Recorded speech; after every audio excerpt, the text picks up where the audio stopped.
Welcome to It All Boils Down to This, the podcast where father and son take the kitchen table arguments and heated discussions from their home directly to yours.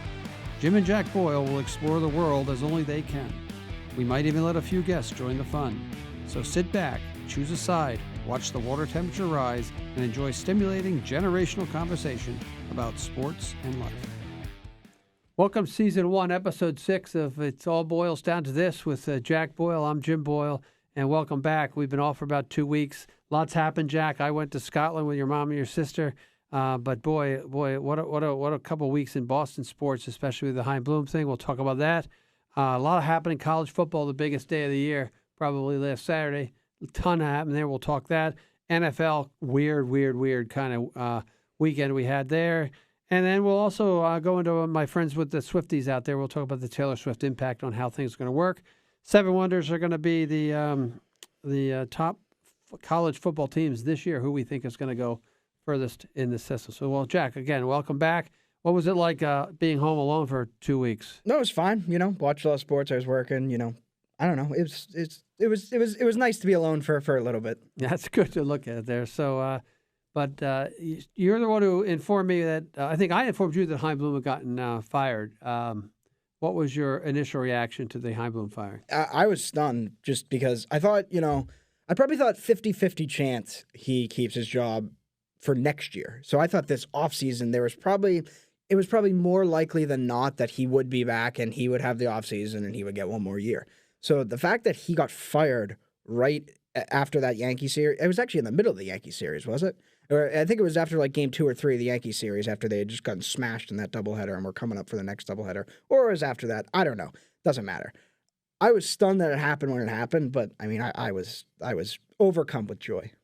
That's right. We've talked about that over the last couple of weeks with Chaim. Both of us totally agree on that it was an adjunct failure, to be honest with you. If they brought him in to get rid of Mookie, it was stupid anyway. The person who they signed long-term was probably the second person you would have signed long-term outside of Devers. The return he got for Mookie was horrible. The team's just terrible. I think that's one of the things I would say, and I'd like to hear your opinion on this. They're just not watchable. This is just not a fun team to watch. I have not watched them in 2-3 weeks, and that's pretty rare for me. So, yeah, they're definitely unwatchable. They're definitely a horrible team. And, yeah, it has been an abject failure.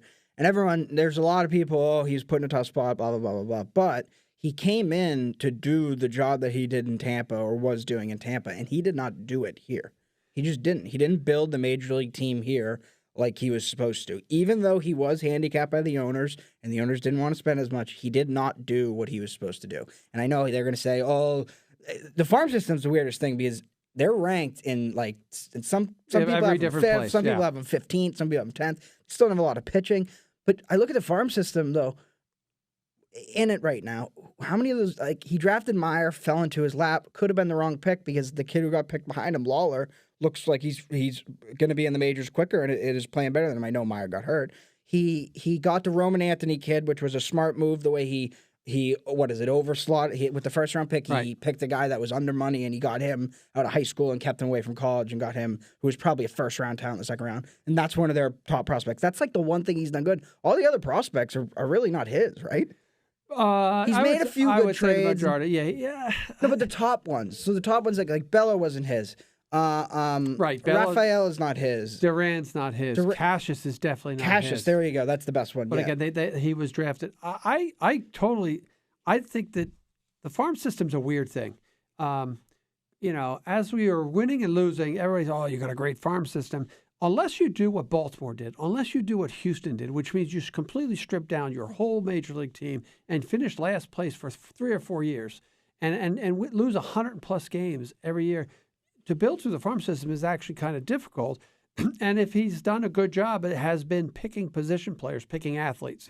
He picked Nick York, he picked Mickey Romano, he picked Roman Anthony, he picked Marcel Meyer. He's got and the last guy got the Teal kid fell right into his lap as well. So he was fortunate. That tells me they have very good scouting at the minor league or amateur level. So whoever is doing that job is doing a great job. That doesn't always fall for Chaim, but I totally agree with you. I think that farm system's great, but where are the pitchers in the farm system?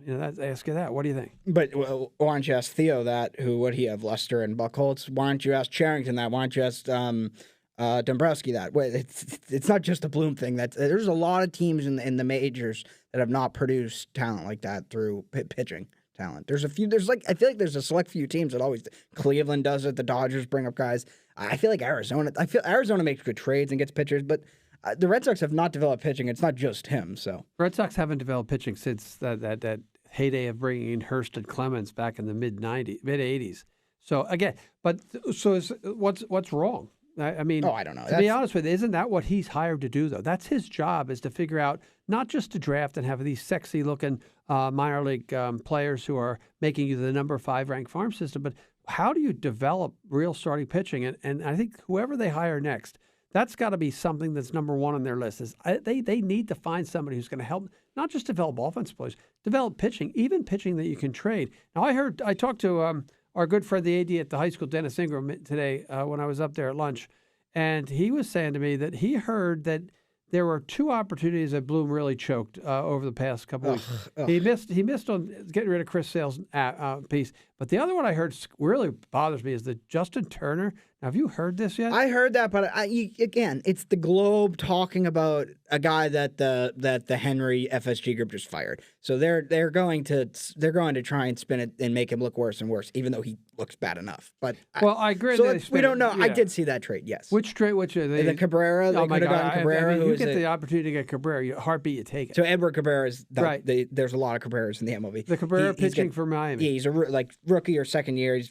5-6 years of control left on him. He was a top pitching prospect that Miami developed, and I guess Miami developed him. Yeah, I said Miami. I guess the Red Sox and Bloom had a chance to get him by trading Turner, and I would assume you'd have to trade more than just Justin Turner. You'd probably throw in like Nick York or something. Yeah, but again, you're picking. Yeah, we talked about this. Or they could have traded maybe a guy that has a ton of value. Like, what about like a Chris Martin? Have you seen the year he's had? Yeah, but he's 38 years old. No, I know, but he's going to. I'm saying he would have, for a team like Miami, if they wanted Turner and make the playoffs this year, he would have been a guy like you could have got that trade done. So yeah, there were trades. That's the biggest issue with Chaim Bloom is that he wouldn't pull the trigger. Correct. It's similar to Danny Ainge, Trader Danny. Yeah. Trader Danny early, he made these trades and all this, and then everyone kind of got scared to trade with him, and then he got scared to make trades and give players away. He would never, who was the guy he would never give away? I forget. Rozier was one of them, but at least Rozier is a good player. But yeah, Bloom, they didn't trust him going into this offseason, which is important. But I think that not more than trust him, they didn't see the direction of the franchise. You know, you're playing a Yankee series, the tickets are $1.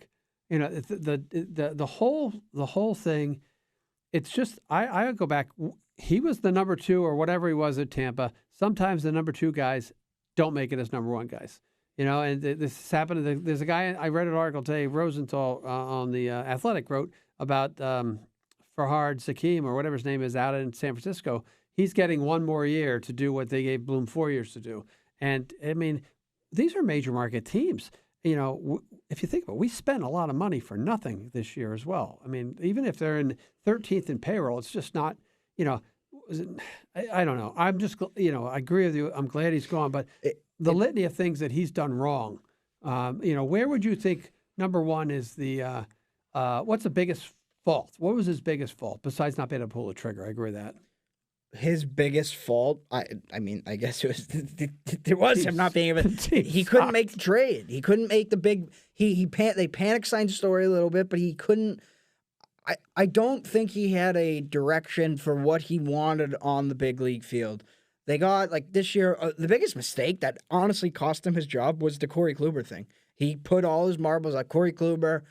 He's going to be one of my guys. I'm going to get 180 innings out of him. He's going to have 4 ERA. He's going to at least be able to pitch. And he couldn't pitch, and that destroyed the team this year, and it wore them out. So he made just bad moves and stuff like that. I think, number 1, he didn't have either the surrounding cast or the propensity to evaluate major league talent. And maybe that was why he always had trouble with, you know, I have Justin Turner, and I know this could be bullshit coming from our friends at the Globe because of the Henry, but I think if you look at it this way, I got Justin Turner. All right, I'm going to if I leave Justin Turner alone, I've given up on this season. But again, if you're not going to win anyway, and they obviously in August they weren't going to make the playoffs. Obviously didn't have the pitching. Well, he said that. You know, obviously they didn't have the guys getting even 100 innings. Kluber got 180. Kluber was lucky to get 80 innings. Well, Kluber, no, Kluber, whatever. Kluber pitched a month and they got rid of him. Even Jim Paxton was lucky to get James Paxton. I just think his inability to evaluate major league talent and make decisions at the major league level that would be able to benefit them. Because no matter if you have 10 top 10 prospects, maybe 2 of them or 3 will impact your major league roster. You got to figure out which 2 or 3 of those are. So let's give Dombrowski credit where he made the Chris Sale trade. Remember who he traded for Chris Sale? Yeah, remember who he traded and remember who he didn't trade. Correct. That's what I mean. He didn't trade. He didn't trade Devers. Yeah, he traded Moncada and Devers. They were both top 5 prospects in baseball, both of them. He decided Moncada's the guy, and he traded Kopech, who has done nothing really. Well, Kopech has done better than Sale since the trade. No. Look at his numbers. I'm telling you right now, look at his numbers. Okay, did Kopech strike out 300 batters in a season? Did Kopech get the final out of a World Series? No, he hasn't, but over the course of the contract, over the course of the contract, he's not wrong. His Kopech, I'd rather in the first year. If you could go back, would you make that trade? Yes or no? Yes, I'd still make You wouldn't the trade. sign the contract, but you would make the trade. Correct. The contract, no. Trade, yes. I agree that I'd make the trade. So you don't tell me Kopech's been better than Chris Sale. If you look at the numbers, he's been better. Anyone's better than Chris Sale right now. But I'm saying that they got 2 really good years out of him, and they won 2 divisions, and they won the World Series. Correct. So don't tell me Kopech. Correct. That's true. So do you think, back to Chaim, do you think 2021 was I think it was an outlier anyway, but did that buy him time to because everybody thought he was going to be like Trader Joe there, Trader Tanny, that he was great. He could, look at this. He found these bargain basement guys, but what's the difference between 2021 and 22 and 23? He didn't get bought time. He's fired. If 2021 bought him time, he bought an extra year. Not I think really. That year he always was going to not get fired immediately. No. You don't get fired a year after making the ALCS. You get fired 2 years after making, which is what happened. So no. But if he didn't make the ALCS, let's say Devers doesn't hit those 2 home runs in Washington the last day of the season, and they don't make the wild card, right? We don't have the exciting moments at Fenway. Now we go into 2022, and they were absolute garbage. I think there'd be more urgency there would have been the previous offseason, more urgency on the team this year, but I think he would have been here. I do think they would have had a better team this year. More urgency. He showed absolutely no urgency. I know, but if he was last place in 2020, total second half collapse in 2021, if Devers doesn't hit the home runs and they don't make the postseason. After I know he got Schwarber, and that was a great move. But after, and he got Hansel Robles. Don't forget Hansel. He was pretty good actually for a little bit. For a while. It's a horrible collapse if they don't make the playoffs that year, and it's coming off the start of him having quite shaky trade deadlines. So they would have had dead last in his first year, choke in the second year. Were they last place last year? Yeah, they were. Yeah, last place last year. He might have gotten fired, actually. So it might have bought him an extra year. Yeah, and again, so I think he got lucky. I think that team had pretty good talent. You had guys who could step up in big situations. And Eovaldi was a stopper that they needed he let go. I just think his evaluation of talent at the major league level was very poor. And maybe the more that you hear, again, I understand how rumors go. When they fired Terry Francona, all the trash was started to be released by the Red Sox to make them look good. I was surprised that didn't happen when they got rid of Mookie because they didn't have anything on Mookie. But when they traded Mookie, you're always ready for the trash. They released a little bit of contract. There was contract talks. Like, the money. I'm talking about all the other. Well, obviously, but they haven't. Yeah, but Chaim Bloom is a guy. Like Mookie Betts wasn't drinking beer and eating chicken in the locker room, so it was harder for Mookie Betts to get slandered like that. Xander didn't get slandered at all. Well, they couldn't because they choked Xander. You know that. That's another Chaim Bloom thing. And everyone's will look at Xander's numbers. Oh, would you have given that? No, hell no, I wouldn't have given him that contract. Nobody would give that. But Chaim Bloom could have signed him for 6 years, $180 million, maybe even less than that. And we would have had a shortstop, and we would have been. He could have moved around, and I don't know. No, I think that you had to keep a guy right. Like that. The thing about I agree with you. One of the two you had to keep, either him or Mookie.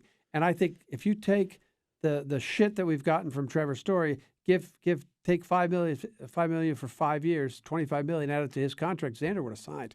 25 years, 5 years, Xander would have taken that money right away. And Xander was very on. Xander probably knew when because he did actually say he knew when they signed Trevor Story. He's like, I'm probably not coming here. But Xander was very on board, and he just wanted to win.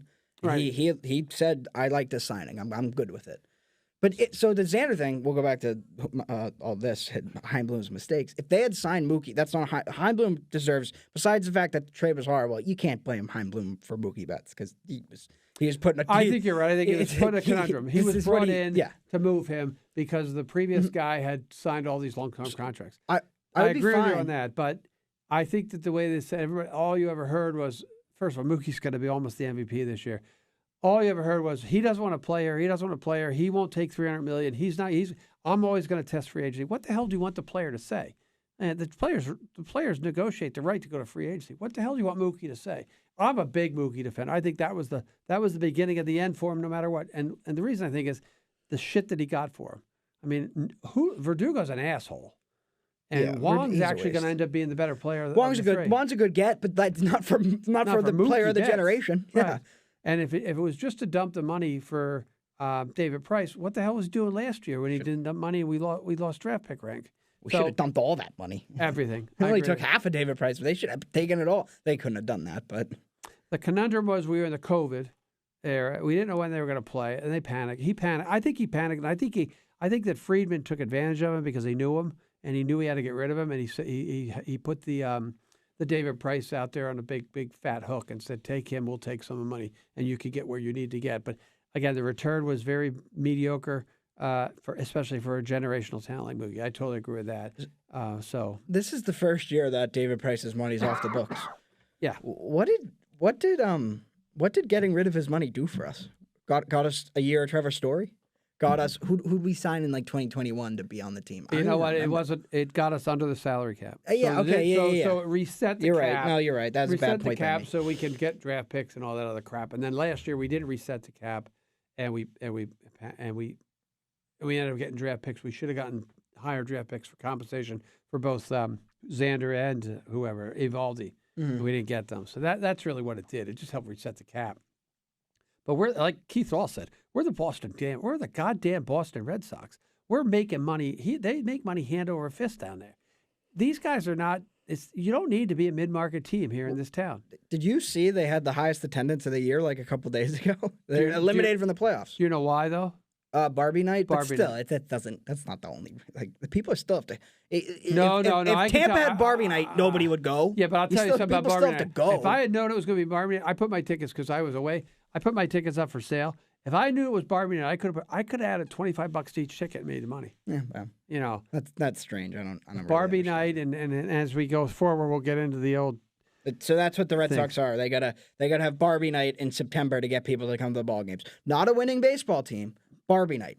That's how they sell their ballpark in September. Well, you know as well as I do. Again, the ballpark's going to sell. It is a tourist attraction. It's not though. It's not in September. But in September this year, it has not sold. It has not. But it is not. You need a winning baseball team to sell in September. But they don't need a winning baseball team to sell June, July, August. I get that. They don't. I get that. But at some point, they're making money hand over fist. People come in. They do the tour. They buy the gear. They do this. They go to the game. Okay, yeah, but John Henry got sick of this. He did.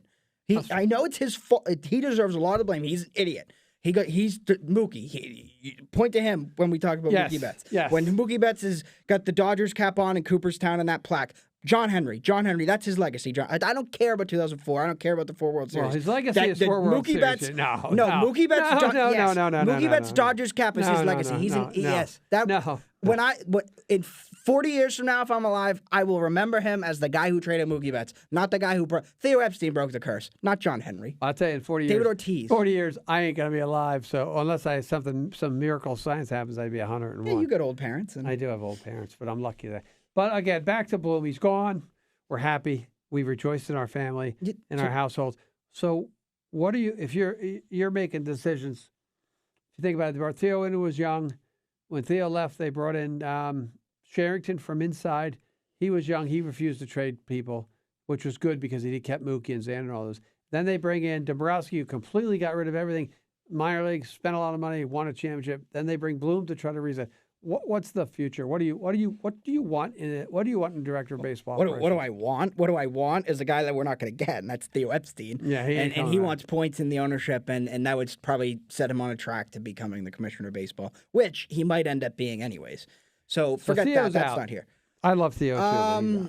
I don't know. I What really type don't of- it know. doesn't mean a what human. So I like the idea, and this is of having it be a hybrid of Alex Cora and Eddie Romero, who's the assistant GM, who's the guy who really handled the Devers negotiations Yes. and getting that contract done. So you have a guy. Cora can't be in charge. You can't make him the director of baseball operations and expect him to do what Bloom was doing and the guys in terms of the minor league talent and the drafting. That's not Cora's thing. Forget Cora. Cora, though, I think deserves. If you're going to keep him around, which I think they should, I think he is a great baseball mind. He's a baseball guy. Yes, I agree with He you. has an eye for. I think he just has a good feel of what a team is going to need and not need, and blah blah blah. So I think he along with Eddie Romero, who I guess he's known since they've been kids, so they're best friends. Yeah. I think they together, Cora has a say on major league talent. I don't know if he wants to manage the team, he can still manage the team. If he doesn't, hire Veritek or something.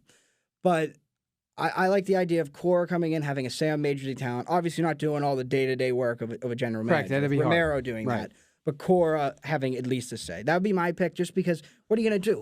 What's your other option? Hire another Chaim Bloom? Hire another nerd? So you're That's going to your go, option. and I love the idea. You're going to go with the baseball guy up front. Let's try it. Who understands that, which they've never done here. They've never done almost anywhere they've done in the major leagues. And they've never done it here. They did it in Texas with Young, who's a pitcher. Tim Young. They And did it in a couple other places. I think they it's did done. it in Los Angeles with Sosha. Nah, I think he had a bit of a say. Yeah. maybe, but again, And maybe Gardenhire too in Minnesota. so but I agree with you. The Gardenhire was really So about the I way th- the game was played. I think David Ortiz, you got to start. Gardenhire is we won't You got to say go what he the other was. way. Hit Yeah. singles the other way, David Right. Ortiz. So you go. I like that idea. I don't think it's going to happen. I don't think Cora's ready to do it. So let me give you the option. You can get the nerd, we'll call it, the Bloom Anati kind of guy, straight from someplace that is the Tampa way. Well, I heard the Arizona guy is it Hazen's Hazen? out. He's not leaving. He's so, out, yeah. right? So you can have that, or you can get somebody who's been in baseball for a while, not old, but in baseball, who's got an understanding how to manage the whole world, who's not afraid to make the deals. I think that's the route they have to go. They're going to run out of time here to do it. The woman down in down in Miami is not a bad idea. Question about her: was she there this year? Yeah, So she's there right now. yeah. So she's the lady who almost traded Edward Cabrera for Justin Turner. I'll pass on that. Well, they tried. I will pass on that. And No, don't even defend it. That was horrible. Miami hasn't been in the tournament in the playoffs forever. That gets them in the playoffs. I know that. you but gotta look at she the took fan over base. like the number 3 farm system. Right. So I'm just saying. I'm just saying that's a bad trade. That's okay. And they also made the trade where they got the kid who hits 400, who's the most overrated For my power favorite is, player, for Pablo Pablo Lopez. Lopez, who's like a top 3 Cy Young Well, guy. why So can't the Red Sox make that deal? I'm just saying that. Oh, yeah, they didn't have a player like Arraez to really. They could have trade. traded Casas for him. Nah, I probably wouldn't have done that. It's Why close. not? You know what? You're probably right. Because Justin Turner, they signed. You get those guys. Those guys. Arraez and Cassius was a top prospect. Arraez that's was a true. guy who just won the batting title. Right, the Red Sox right. didn't have a player like Right. that. Minnesota made a Devers good was deal. I agree. too With good that. I agree. So or you bring in or do you bring in we've tried Bloom, who was the analytics all the way. We've tried Dombrowski, who was old school, build a team the way I wanted to. We've tried Charrington, who was I developed farm systems, and we had Theo, who was 36 years old when he took the job and followed his path along to get to championship. And really, Theo went out and signed a lot of players. And you have he to brought mention- in a lot of players. You have to mention Lucchino was there the whole time too. Right, Lucchino was there the He whole was- time too, and then maybe not the whole time, but for everyone before Dombrowski. Right, but then again, if you go back to if you want Cora to come in and do it, and Romero, you need a Lucchino type at the top of the food chain. You need somebody who's going to run the interference for him at the top of the food chain. I think that'd be Theo. Well, Theo's not coming. Well, it was Felger said that is the greatest irony of it all would be Theo becomes Larry Lucchino. The guy his mentor who ended up really hating it and all this. It'd just be funny. Could. At the end of the day, if he did come back to Boston, he ended up being Larry Lucchino. Kind of points with the ownership, but he would be Larry Lucchino. Well, again, I wouldn't mind because I think he's a great baseball mind. He's solid. He makes decisions. The thing about Theo when he came in because he was young, he surrounded himself with a lot of people who told him he was wrong.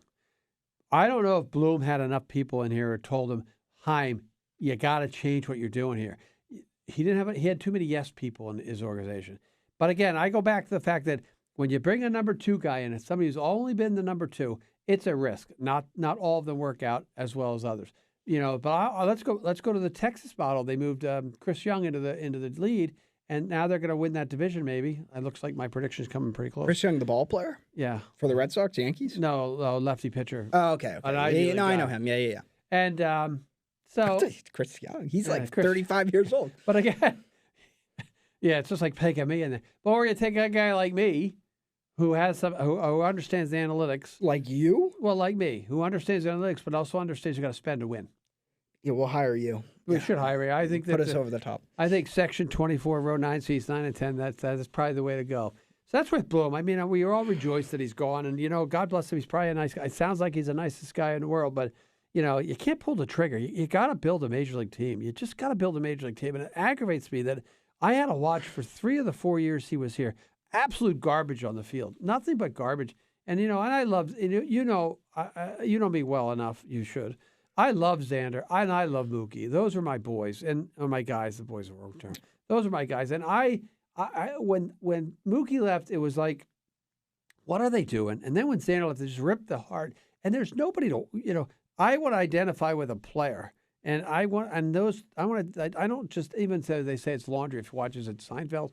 Who says, oh, we're just rooting for laundry, which we technically are. But, Chaim just sucked, and that's it. Last words on Chaim, Jack? No, I don't. Forget. Let's never talk about it again. Okay, we're done. We're done with Chaim. I don't care. Okay, good. Forget about him. We got to get going. We got to talk about football. The good news is that we got to get going. He wants to move us along today. Last week, he wanted to go on forever with Justin. Well, I mean, we spent 30 minutes talking about the baseball. We got football. Okay. So we'll transition out. Week 3 of the NFL just happened. Week 3 was just a great college football slate. Week 3 was a piece of crap for the NFL. Yeah, but it was. PSV. Yeah. Piece of crap. I mean, all those blowouts. Okay, well, listen, we'll come back to baseball when we do hire a new guy. We can bitch and moan about whoever they hire and what they want to do. We can talk about what the offseason should look like. But let's go to the NFL.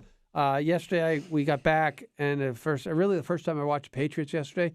Mac Jones is terrible. I don't care what anybody thinks. Blame Bill O'Brien or you what. They made the play calling was weird. Elliott was running through, and you know who's worse than Mac Jones? Who? Wilson.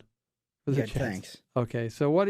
Take me down the NFL route, Jack. All right, so as a newfound, I'm a Pats fan now. Got it. I hated Brady. I hated everything. I like the Pats. I want to see him succeed. This Mac Jones thing, he doesn't suck. He doesn't. First off, do you know who had a worse? So the Jets have played 3 games this year. Do you know who had a worse game at quarterback against that Jets team? Josh Allen. He threw 3 interceptions. That's a good Jets defense. A. B. Mac Jones has 0 speed. The receivers have 0 speed. The one guy that has speed, they keep benching, the Pop Douglas guy, because he can't hold on to the football. He's like the one guy who can actually run by somebody. They paid Juju Smith-Schuster like $60 million over 3 years, or whatever the contract was, a ton of guaranteed money. And all you see him, the only time you see him in the game is getting a personal foul and screwing the team. He shouldn't be on the field. So, and the offensive line's shaky too. Mac Jones getting hit left and right. I think if you give Mac Jones time in the pocket and you give him some speed as outside, he's going to be able to be a serviceable quarterback. They made the playoffs with him. He will be able. He's not Zach Wilson. Right? He's not one of these horrible quarterbacks that you have no chance with. But the problem is you got to do that on their rookie on a guy like his rookie contract. You got to get the speed and all that around him and everything. Which he's now in his 3rd year and they clearly are not doing that. So I think you got to start looking for a new quarterback. I think you do. No, he doesn't stink. I don't think he doesn't stink. I don't think he is what he is. He's an NFL. He's an average of the mediocrity. NFL quarterbacks 1 through 32, he's average. But he could be Kirk Cousins. That's what he could be. That's what you want. But Kirk Cousins is one shit too. I understand that, but it's better than having Zach Wilson. I think it's. You don't have a chance to win the football game if he's your quarterback. You can't win the game. I mean, the team.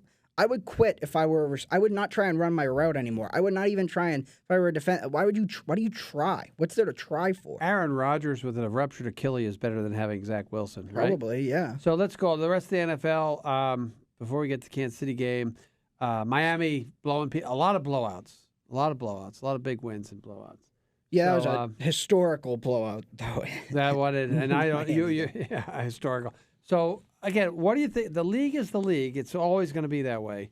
Miami looks tough. What do you think? Who do you think? Any quick observations? I haven't watched it. So I kind of quit on in week 2. My boys, if you remember, my boys in Cleveland. Yeah.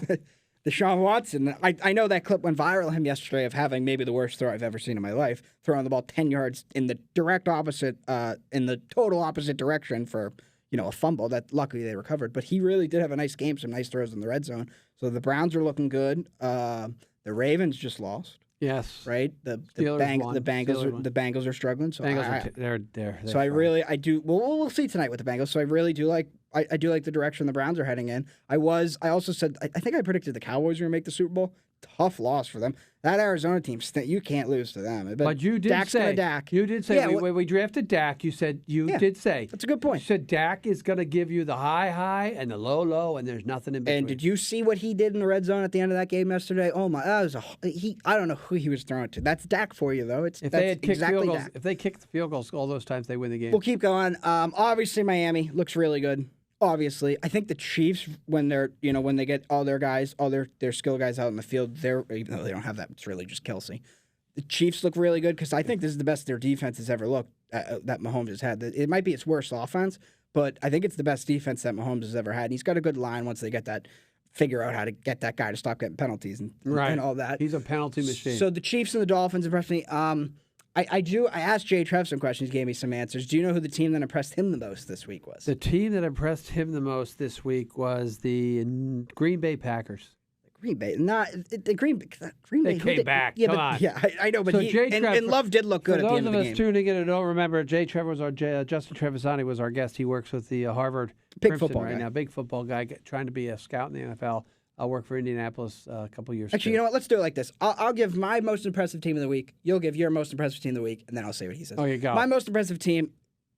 Well, I'm not. We won't say the Dolphins because that's just. I was going to pick the Dolphins. You know what? I'll go the Dolphins. You go the Dolphins. Yeah. I think the most impressive team is the Dolphins. But I'll tell you something. Even though they played shit team, Buffalo just completely getting their offense together is very impressive. I like it. Jay Trev, quote, very impressed with the Bills this week. So this is you both picked them to go to the Super Bowl. So of course, when he was in here, you both, they're going to the Super Bowl. Went into 2-0 Washington as favorites, expecting to win the game, but completely dominated both sides of the ball. Washington's offense with Bieniemy has looked really good, he points out. Yes. And Howell threw 4 interceptions, got sacked 9 times. How about San Francisco, the other team? They played Thursday. Yeah, they played really well. They look good. Yeah. But they're I don't know. Good regular season team. I don't know about Purdy. Yeah, but Brock Purdy could be the second coming of Tom Brady. All right, so you picked the Bills. Jay Tripp picked the Bills. I picked. So how about least impressive team of the week? Oh, we can't pick Denver. What? Denver. No, you can't pick. Yeah, Denver. Well, least impressive team, not counting Denver. Least impressive team of the week. I'd go with the Jets because I think they were absolutely trash, but their defense held them in. It's tough to pick against. Least impressive team is the coach of Las Vegas, going for 3 when he had an 8-point deficit. You do know his name. I do. I'm not going to say his name. All right, Coach McDaniel, the next coach of the Patriots. I agree with who Jay said. I'm going to say just so I don't say I'm going to go with the Bears. But you picked the Jets, of course. If the Bears, I mean, I know they played but they got spanked. What was it, 31-0 at halftime? They got spanked they were around lucky there. to score to the second and team. I know they're going through a lot in situations. You know who Jay Trout said? The Jaguars. Oh, so the Jaguars lost again, right? This is a team on paper who showed no issue winning the AFC South through the first 3 weeks. They've done nothing but get in their own way. They went into Houston with into this game against Houston with the 31st ranked offense and efficiency. They just didn't score. They have all those. They have the gambling kid. They have the quarterback. They have Etienne, a good running back. Ridley's the gambling kid, and they just can't score points. I have to say that Justin might have hit the nail on the head with that one because they are definitely not playing up to their. It was the Texans too. They lost by 20 to the Texans. I'll tell you something. The Texans. I'll tell you something though. C.J. Stroud, remember the name. C.J. Stroud's the best rookie quarterback so far after 3 games. C.J. Stroud. Well, yeah, Anthony Richardson was pretty good. He got a concussion. And I don't like Bryce Young at all. I know he got benched this game, but didn't play. Yeah, we'll talk Carolina's another team. Those fans get what they deserve. They fired Matt Rule because they ran him out of town. It was 5 years. It just goes to prove you don't have a quarterback. You don't win this game. You don't win the league without a quarterback. It's simple. That's why, I love That's why I think you got to keep Mac Jones. I think you got to, but you know what? And their defense can lead them to places if they can win. If they don't make mistakes in offense. Agreed. Any other final NFL comments before we go on? I also asked him who his most impressive and least impressive player of the week was. Oh God. And his most impressive player is the most J-Triv answer ever. Matt Gay, a kicker. Yeah, he hit 4 field goals. First kicker in NFL history with 4 field goals over 50 yards. Colts kicker. The Colts did make him the highest paid kicker in the NFL this offseason. So it's good to see that that's paying off for them. Do you know where he did that though? It must have been in a dome. On Justin Tucker's home field. Yeah, no, actually, because I shouldn't. Yeah, Justin J-Trev, the game was played in Baltimore in the remnants of a tropical storm, and Gay drilled all 5 of his field goals. J-Trev, you and I thinking alike now, buddy. I like to see that. And then his least impressive player, Desmond Ridder, against the Lions for the Falcons. The Falcons had been looking really good. Ridder showed tons of promise operating the offense the first 2 weeks, but looked confused and hurried all afternoon. Held onto the ball too long on some plays, which can partially explain the 7 sacks he took and the overthrows on the receivers. How many 7 sacks, 9 sacks in a game? It's like Temple when they sacked Hackenberg 10 times. Well, it's like a lot of that's the quarterback, in the line. But Desmond Ridder, but that's a lot of sacks. Desmond Ridder's a kid week. that was Cincinnati, right? He was Ridder. Yeah. I don't know the quarterbacking. Well, someday we'll do this. We'll have to do this. We did do a quarterback draft. We did draft, but we have to do the show. Thin at the end. If we get J-Trev back in here, I want to do a show just about how horrible the quarterbacking is in the NFL, up and down. So that's good. Shout out to J-Trev, our good friend Justin Trevisani, for the update. We'll have to go to him. We'll have to get information from him every week. Just talk NFL. We're going to finish with the Kansas City effect last before we do our draft, but college football next. Your boy Deion Sanders took his. No, we'll do Taylor first. You want to do Taylor? Yeah, first? because we'll talk about Deion and all this when we get to our college football draft. So as we all now know, Travis Kelce and Taylor Swift are sort of an item, and she showed up at the football game Sunday in the box with his mom.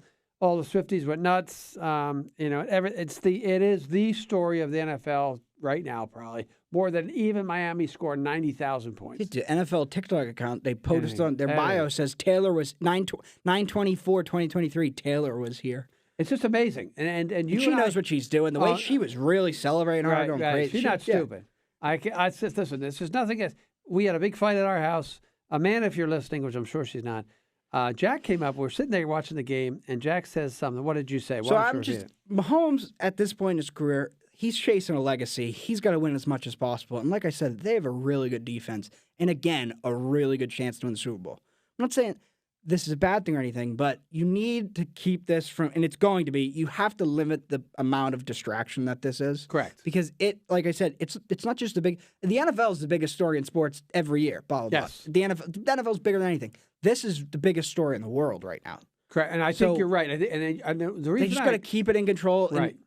Right. So they're my Super Bowl pick. I like what I know that the first week they dropped the passes. I like what I've seen from them, but they have to manage the situation. And I think and you had said that, and we're watching it, and the circus that will surround this is just it's not even a 3-ring circus, it's a 100-ring, because she is the most popular or famous person. Question. In the world, at least in the United States. Excluding the president and the former president, I think. Would you say she's the most famous person on the planet?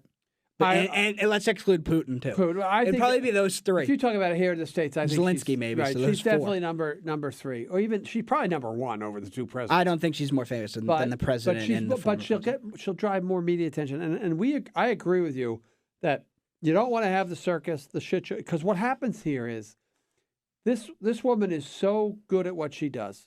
She's really good at writing her own songs, singing the songs, putting concerts on, keeping people happy. She's at the top of her game right now. But she's also a media personality as well.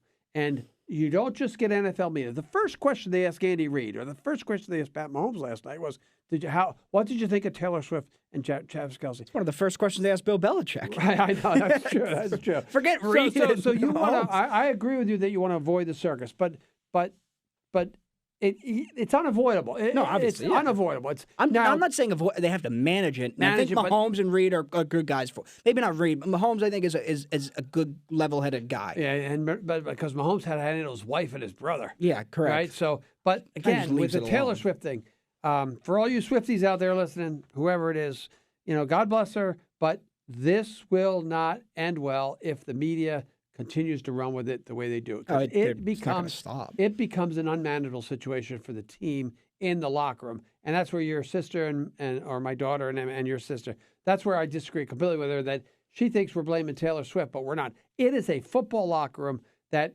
every time you see something, you're going to be asked a question about Taylor Swift, Taylor Swift, Taylor Swift. Now some people are making a joke with it, and TikTok and Instagram and Twitter or X are all aligned with it.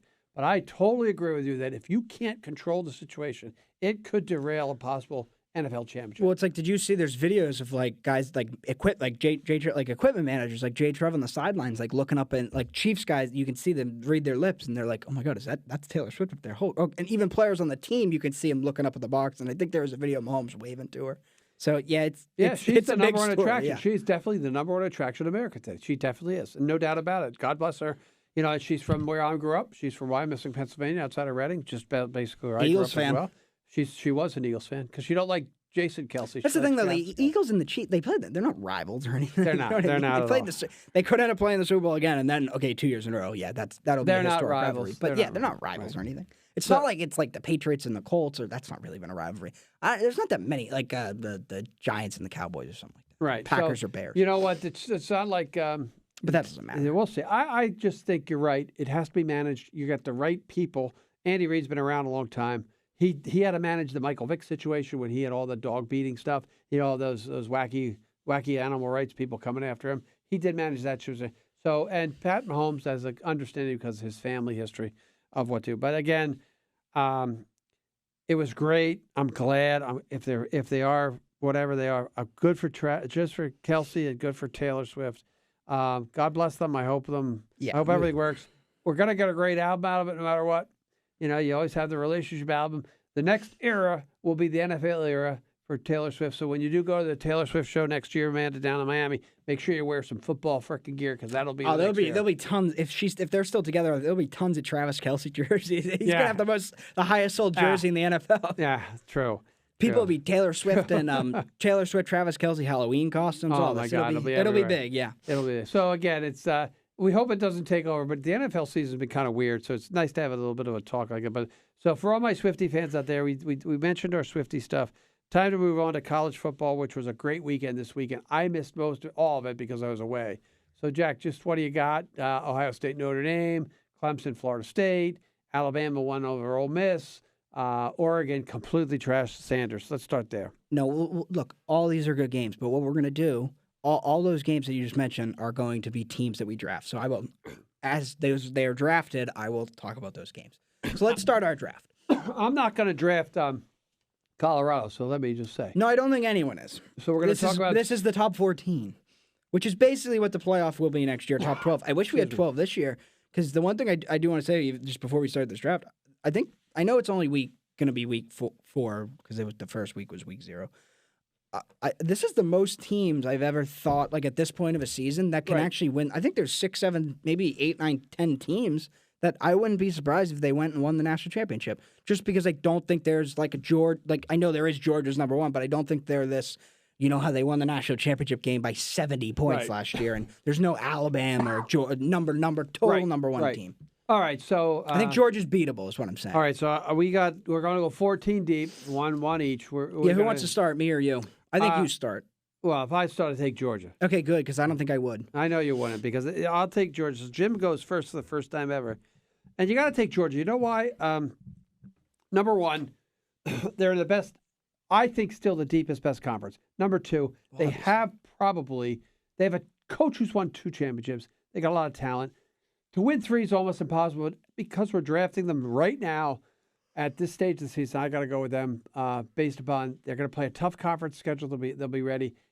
Only 4 teams are going to make it this year, and they have a coach who's won before, who knows what he's doing, knows how to handle. You talk about the circus with Taylor Swift. He can handle the circus that is the SEC. So I'll go with number 1 will be my good friends from Georgia, the Bulldogs, and Kirby Smart. You're up. I'm going to go Michigan. We got Jim Harbaugh back from the dead after they acted like he had passed away week 1 when he was just doing his self-imposed 3-game suspension. He's a horrible error. I hate him. Yeah, okay. Well, he's a good coach. He's done a real good job at Michigan. He's got them back to what they should be. Every year now they're going, even though a lot of years they did go, actually they didn't. Every year they're going into that Ohio State game Correct. with a chance, Correct. to win something and all Okay, that. Now, so he hasn't got over the top. They play bully ball. They're good in the trenches, all that. I like them this year. I think they're going to get over the hump this year. And they destroyed. He's been progressively, he's been progressively making. I think this is the year he makes the jump. They destroyed a pretty good Rutgers defense too. Rutgers could run the football. They did a great job. They just manhandled them too. So I agree with that. Michigan's good. I would never ram that high as 2, but that's good. Who do you got? I think you go. We're not doing a snake. We're not doing snake? 2 people, you can't do a snake. Oh, you're true. Okay, I'm going to take Texas next. Yeah, I agree. Texas next. Again, that's really going to come down to the health of everybody. And the coach is a little bit crazy. And the coach has to maintain his sanity. But I like the way they're playing. They're playing with a chip on their shoulder. Going to the SEC next year. They get in the Big 12. Big 12 is pretty stacked, too. The Big 12 and the Pac 12 are pretty stacked conferences this year so far. But again, after 3 or 4 weeks in, right? After 4 weeks, you really don't tell till conference plays. But I like Texas and Sarkisian, and they're getting ready to move the SEC. They're really recruiting well. And the fact that you got the number 1 recruit in the class, Arch Manning, and he's not even playing him. Yeah, well, Ewers could win the Heisman this year, real good quarterback. And it could be argued that they have the best win so far, but you could also say that the team you're going to pick next had the best win? No, you know what? Who you got to pick next? So in the rankings, it's Ohio State. I'm going to go with Penn State. Oh, I'm surprised there. I'm going to go with Penn State. I don't know. This is James Franklin. I hate the guy. I don't even have words. I can't stand it, but he's done a really good job there. And we did the stadium draft the other week. They had their whiteout game last night. Or the other night. Not last night. Saturday night. And it was on at the same time as Notre Dame. And Notre Dame Stadium was picked a couple of picks behind whiteout. And I was flipping back and forth, and that whiteout kicked the ass of that Notre Dame Stadium. So that was a very good pick by me. But yeah, wasn't this the football game better, the Ohio State game better? 100 times better. But I'm saying the noise level and just the atmosphere was better at Penn State. Because there's nothing to do with Penn State, right? They're also the thing with Penn State, the quarterback Aller is the top recruit. A couple years, he's his second year now. He did struggle a little bit last year. He's really just a pro style quarterback. He reminds me a bit of Sam Darnold in their stature and kind of the way they throw the ball. It's probably going to be the number 1 pick in the draft, not this upcoming draft, but the next year. Again, another team good in the they dominated Iowa, who's always good they dominated Iowa. And they play Ohio State away. I think they're better than Ohio State. Michigan could give them trouble. They play Michigan at home. So I think Michigan's better than them, but that game being at Beaver Stadium is big. But having to go to the Horseshoe and win's tough. You're funny. You got 2 Big Ten teams, 1, 2. Okay, I'm going to go. Well, yeah, you're going to pick probably a Big Ten team right here. No. I would pick Ohio State. I don't like Ohio State at all. No, I'm going with Florida State. Yeah, I would not take them over Florida OSU. State. Florida State's got the 2 best wins of the season for them. They've beaten 2 really good teams. I'll go FSU. And again, the new coach, the coach is there. Norvell's been there a while now. He's really turning. That quarterback is good. That quarterback is really good quarterback. And like I said, I have not seen these teams play much. I'm doing all this based upon what I read, but I'm taking FSU. I just don't have the Big Ten is good, but it's very saturated up top, high up top with Ohio State. I think there are 5 or 6 teams that are just even 4 teams that are left that are probably better than them. Who? I'm not telling you who. Oh no! I mean, who? Like you were Ohio State better than Ohio State. Yeah. All right. So that's about FSU. Now we'll talk about the Clemson game because there are some funny things in that game. FSU is very fortunate to win that game. They are, but it was at Clemson. I know. Oh, another great environment. I don't know if we picked Clemson, but that stadium was stadium. I thought was louder than Notre Dame too. Keep talking. I'll look at who we did. But about that game, they were very fortunate. They were down 24-17. Clemson was in the fourth quarter. Clemson was going in to score a touchdown, and they a scoop and score, 90-yard scoop and score that tied the game.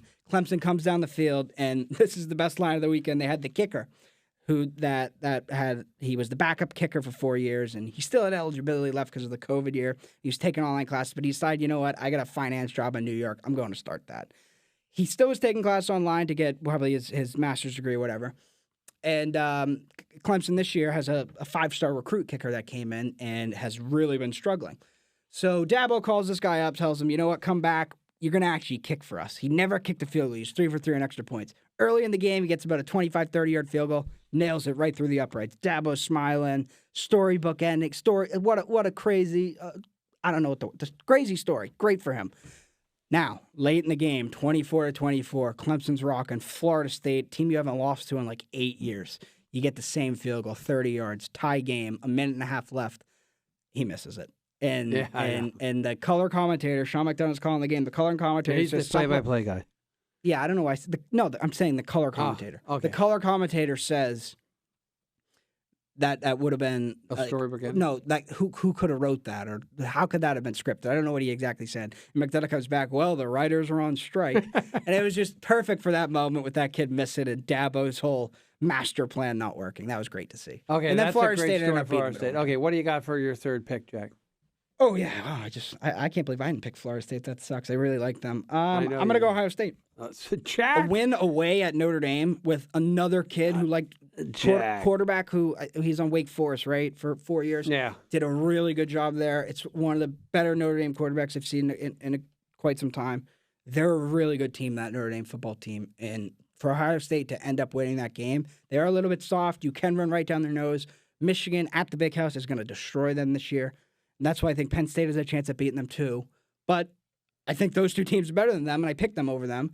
Ohio State's still a good team, and they probably, you could say either them or Texas have the best win this year. Alabama on the road or Notre Dame on the road. I think Notre Dame might be better than Alabama, so I really like Ohio State. I don't like them. All right, so I know what you mean. So we're coming after Lou Holtz. Your 3 picks, Michigan, Penn State, Ohio State, all from the Big Ten. Big Ten's really good this year. I have a good chance at one of those 3 winning the national championship. And I'm going to go, my next pick is going to be, I'm going to take USC.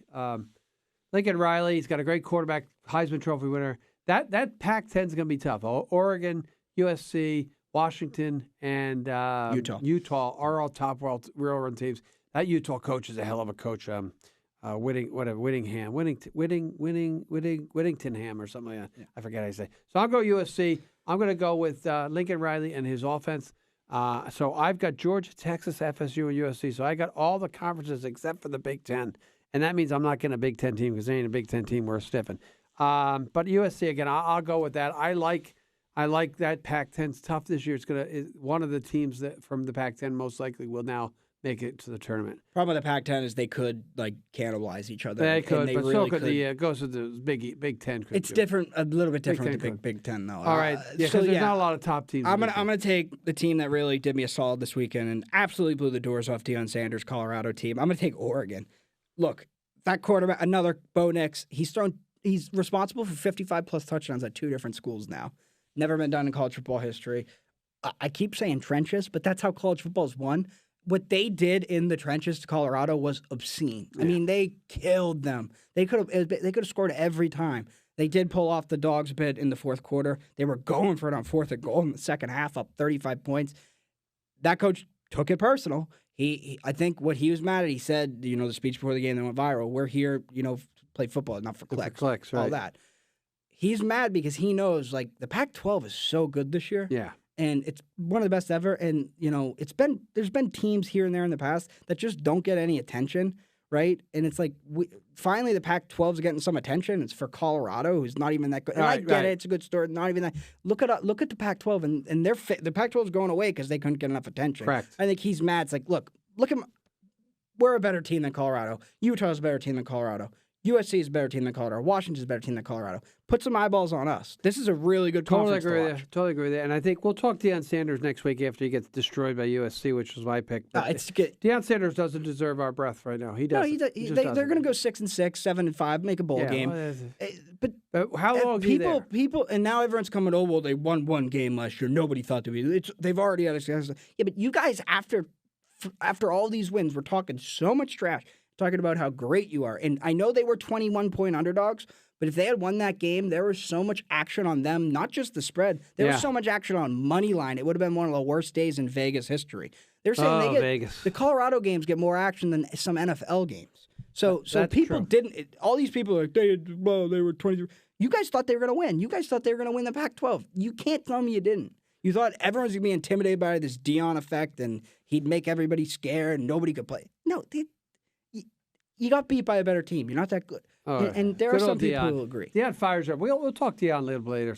It's later there. Let's see what George Karl's been going crazy about it. You know him, the old coach of the Denver Nuggets? Jesus, shut up, Let's see where And that's see where they end up in about 3 or 4 weeks. So you've got Oregon. You go to the Big Ten. Oh, yeah, the Pac-10, Pac-12. Yeah. This is a tough spot for me to be. There's about 3 or 4 teams. I'm going to go coaches here. I'm taking Utah. I really like that coach a lot. Whittingham. Whittington, whatever it is. Just stop trying to pronounce it. I like him. And they've done a really good job. They got a pretty good quarterback. They've had some injuries. I'll get to see them play now, hopefully. So I'll take Utah. Really weird to take Utah in the Pac-12, but Utah. So I got 2 Pac-12 teams. You get a next pick. I'm going to let you take the other Pac-12. I'm going to take, just to back up, I'm going to take Notre Dame. I knew that. I was either going to take Notre Dame or Utah. We'll see what the USC game's at Notre Dame. I expect Notre Dame to win that game. That's just what I'll say. I think they're really not good in a million years. Okay. What is that's late? That's late in the season, though. No, I can't. That game will build up. Then you got. There's no way. Notre Dame doesn't have the speed. Not in a million years. And first of all, their coach is an idiot. Ohio State. Ohio State's like the fastest team ever. Their coach is an idiot. Speed. Idiot. No Their speed. coach. How do you have 10 players on the field? I don't know. That's coach bad. is an idiot. Yeah, it can't happen. They wouldn't. They had 10 men. They still wouldn't put Rudy on the field. Yeah. It's true. Okay, so. All right, go. Okay, so I'm gonna break the mold here. I'm taking Bama next. I know they're struggling. They've lost the one game, but you know what? I always thought he's down and out anyway. I can't go against Nick anymore. I'm going to take Bama in the next spot. Now they have the chance because they will actually have to play Georgia in the championship game anyway. So I'll go with Bama If they make it there. if they get there. Got to Right? beat LSU. They got to beat. Right. No, there's no guarantee. Yeah, they they're make it never. there. But again, if I look at the SEC in reality, Georgia, Bama, LSU. Your mic's like not working. I know my mic's been dying on me here. Something's wrong with the mic here. That's better. I'll have to hold it like this so I look good. So yeah, okay. So I'll go Bama. You're up next, Jack. Well, it's kind of disrespectful. We left in the AP ranking as the highest ranked Pac-12 team. I'll take Washington here. I think they're ranked 7th right now. They are. I don't know much about them, but I'll take them. Yeah. I'm not gonna. I'll take it. You know what? They've always had. Anything. I'll tell you something. They have a great They have a great stadium. You picked their stadium. I right? love their stadium. They're ranked 7th. That's what I know That's about good. them. It's a good value pick. What pick was that? Like 10, 11? That was 10. Yeah, the reason I'm picking we're them at is the 6. That value. was 12. That was That's pick 12. really good value. So I'm gonna go my final pick because I'll hedge my bet. I'll take LSU. Yep. I like that Brian Kelly's team. I like it. Now there's not a lot left for you to pick. Although there's one team on here that as we go, quick honorable mention. There's 1 or 2 teams on here that could shock. So who do you got? I think the one team that you're thinking is going to shock is Miami, but we'll see what they do against Florida State. So. Who do you got? I got UNC. Okay, and UNC They beat South Carolina earlier. I don't know if that's a great win, but they're probably gonna have a chance to play in that championship game, right? If they beat Duke and, Yes, take care of business and beat Duke and a couple other teams, and they'll get the opportunity to play Florida State. So I like that pick. I'm not super sold. Like they're not gonna win anything, but they're not a bad team. Yep. So as we wrap it up, and I'm just gonna say honorable mention wise, Oklahoma's a team I Venables again. Dabo's lost all his coordinators, and Venable went to Oklahoma. They're getting it, but they got to play Texas. I didn't see Miami kick our ass, but I'm a big. And then out of the SEC, the other 2 teams that I look at is Florida, who's getting back on, and Tennessee's another one, which you never know with them. They don't play great, Tennessee, and then the Oregon State and Washington State, the 2 teams that are getting they're left in the Pac-12, will be there. So just to recap, as we recap here, I picked Georgia, Texas, FSU, USC, Utah, Alabama, and LSU. I got 3 SEC teams. Jack's got Michigan, Penn State, Ohio State, Oregon, Notre Dame, Washington, and University of North Carolina. So not a bad draft. We'll see what happens. I really want to talk college football as we get closer to some of these big games, USC and Notre Dame, any of the Bama and Georgia, Bama games with Georgia, Bama and or Georgia. But we'll start to. I don't really think Georgia focus on has like any big. What do they play? Florida? They don't have any big games. Yeah, they don't. I want to see Penn State. I want to see Franklin choke. That's Penn all I State, care about. Ohio State's 2 weeks away, 3 weeks away. I don't know. You know, if your cousin Rob, my nephew Rob, if you're listening, he's been listening. You know, I know you love your Penn State boys in the whiteout, and Jack picked them number 2, so you owe him props. But that James Franklin, he'll find a way. He'll find a way to lose something, and that's maybe he does. But he recruits the hell out of it. I mean, he's a great recruiter. He is. You take. I saw him greeting the recruits after the whiteout game. It's like Yes. you get a kid to that whiteout game. Like, what are they going to say? No. He is. Yes. All right, so Jack, I'll get you final words here. Anything else you want to bring up or get ready for next week? Or we got any more guests we get in here? No final words, no. Jack's got no final words. We're getting close to basketball preseason. I'm excited Yeah. about that. Except the Celtics season really doesn't start till like April, May. So. Can we talk Malcolm Brogdon real quick? What do you think? I don't know. I don't know I don't know what to believe these days. I'm sick of all these inside sources and reports of unsettled players and stuff like that. Unless it's Adam Schefter, right? Oh my God, what is Adam? No, Adam Schefter, the Taylor Swift. But Adam Schefter doesn't really Taylor tweet Swift stuff like that. But no, I'm sick of these leaks and all this crap. No. Okay, that's good. That's good. My Okay, soccer so we had a good hour there. We did our draft. We talked about our good friend Chaim Bloom. Went over college football, and we went over the NFL. We'll do a lot more NFL and college football as we go on. We're going to have the playoffs coming. We'll know who's in the playoffs next Monday or Tuesday when we re-meet. And I think we're going to repick our winners each round. So we get your put on the board for baseball as Texas is still alive. God bless us all. And then for all you Taylor Swift fans, we did get our Taylor Swift time in. God bless her. She's making a lot of money. Give her credit. But she could be like the Yoko Ono of professional football, as Yoko broke up the Beatles, and you don't know, maybe Taylor's going to break up the Chiefs. That's what we got there. Well, you don't think so, Jack? Come on. I had to bring that out from the 60s when I was born, not when you were born. So, like I said, thanks for listening in here for It All Boils Down to This. Episode 6 is complete.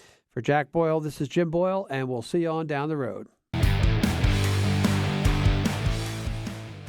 Thanks for listening to this episode of It All Boils Down to This, recorded at WCTV studios in our hometown of Wilmington, Massachusetts. We're always open to any ideas, critiques, topics, and guests. So if anyone out there in podcast world needs to get a hold of us, we can be reached via email at jboyle22@comcast.net. Along with Jack Boyle, I'm Jim Boyle. Make sure to tune in to the next edition of It All Boils Down to This.